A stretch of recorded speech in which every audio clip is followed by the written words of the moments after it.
I constantly found that the books didn't seem to do what I wanted. And I suppose I kind of reached back into the past often, and I started creating my own materials because I looked back to my primary education. I thought, well, when I was being taught maths, I did actually know how to do long division. But then when I took a closer look at the curriculum, the national curriculum, which had been created really around about 1988 onwards, it was very confused as well. It was influenced by modern approaches, and I sometimes designated it the chaos theory in maths because it seemed chaotic and disorganised. And when I started organising material myself, I found the children learned things much better. They were able to understand.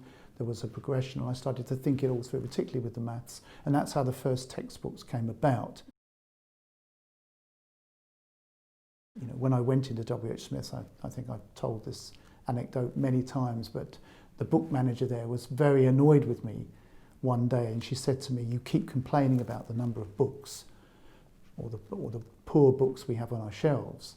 And she said, "Why don't you write your own?" So I looked her directly in the eye and just said, "All right, I will. Will you sell them?" And she said, "Okay."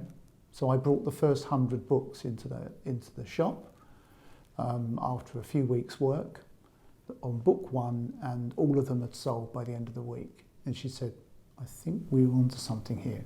And that led to a deal with W.H. Smith.